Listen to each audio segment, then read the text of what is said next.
বন্ধুরা, এটা প্রত্যেক বছর বর্ষার সময় মোটামুটি কাঁসাই নদীর এই অবস্থা হয়ে যায়। এই দিক দিয়ে এসে বাইকে করে পেরোনোর আর কোনো উপায় নেই, কারণ বাঁশের যে ব্রিজটা থাকে, এই যে বাঁশের ব্রিজটা এটা পুরো ভেঙে গেছে। তো ভেঙে যাওয়ার জন্য এখন নৌকা ছাড়া আর কোনো উপায় নেই। তো প্রত্যেকেই নৌকায় করে পারাপার করছে।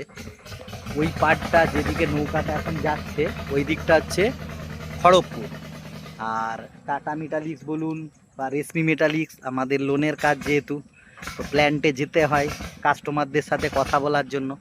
তো এই জায়গাগুলোকে যখনই যেতে হয় আমাদেরকে রেশমি বা টাটা মেটালিক্সে, তখন আমাদের কিন্তু এই বাঁশের ব্রিজটা খুব একটা ভাইটাল যোগাযোগের জন্য মাধ্যম বলতে পারেন। তো এখানটা থেকে পেরিয়ে গেলে জাস্ট নদীর ওই পাড়টাতে আমাদের কিন্তু ঢিল ছোঁড়া দূরত্বে টাটা মেটালিক্স, রেশমি মেটালিক্স এবং বিভিন্ন ব্যাংকগুলো খড়গপুর যাওয়ার জন্য। আর এই ব্রিজটার একদম ডান দিকেতে দেখুন পাকা বাঁশের ব্রিজের সাইডেই দেখুন রেল ব্রিজ। এই রেল ব্রিজের উপর দিয়েই কিন্তু ট্রেন চলাচল করে। আর এখান থেকে বাঁ দিকে যদি দেখা যায়, এই দিকে অনেকটা বাঁকা বাঁকাভাবে যেহেতু নদীটা গেছে, তাই জন্য বোঝা যাবে না এখান থেকে।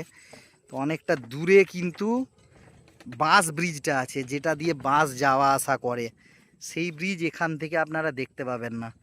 এবার দেখুন নৌকাটা কীরকমভাবে চলে গেল ওই দিকেতে।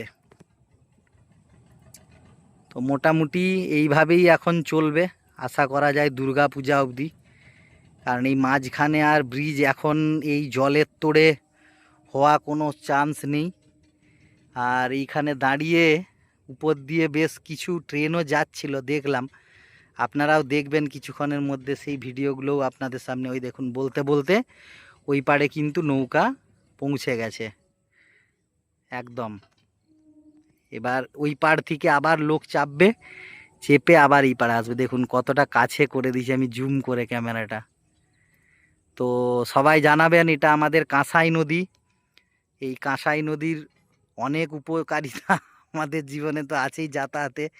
এই ব্রিজ দিয়ে এই পাড় থেকে ও পাড় চলে যাওয়া যায় যেমন, তেমনি নৌকার ব্যবস্থা এই বর্ষাকালটাতে থাকে।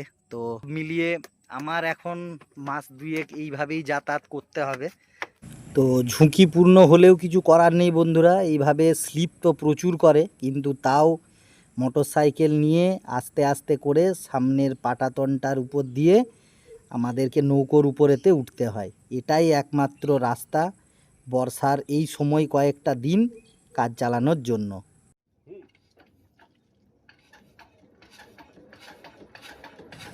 তো বন্ধুরা, এবার নৌকোয় উঠার পর নৌকোতে মাঝি ভাই স্টার্ট দিয়ে দিয়েছে।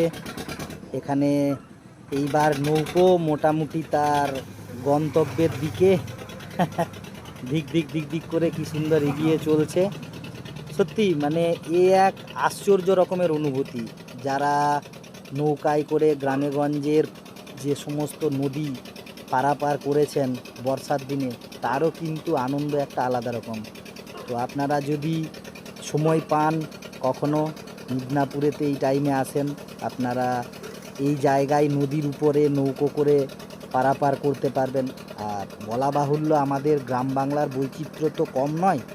যাদের যাদের গ্রামেতে এইরকম নৌকার ব্যবহার আছে, তারা তো এর মজা অবশ্যই নিয়েছেন। তো আমার তো বেশ ভালোই লাগে।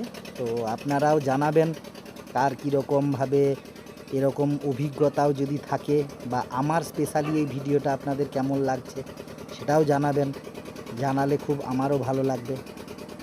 তো দেখতে থাকুন, একটু পরেই দেখবেন ব্রিজের উপর দিয়ে কি সুন্দর একটা ট্রেন পেরিয়ে যাবে, সেই দৃশ্যও আপনারা দেখতে পাবেন।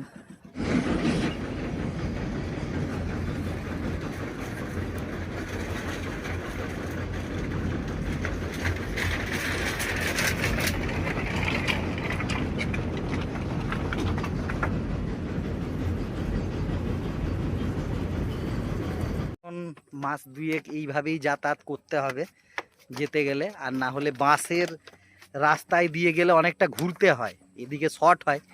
তো তোমরাও কখনো কোনো এইভাবে নৌকায় করে পারাপার করেছো কিনা জানাবে।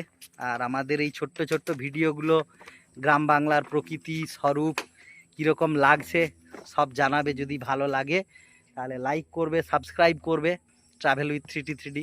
দৈনন্দিন জীবনের ছোটো মাটো গল্পগুলো তোমাদের সামনে তুলে ধরার চেষ্টা করি। আমার তো সত্যি এটা একটা ভালো লাগে, জানি না তোমাদের কেমন লাগে, জানিও কমেন্ট করে। ধন্যবাদ, বাই বাই।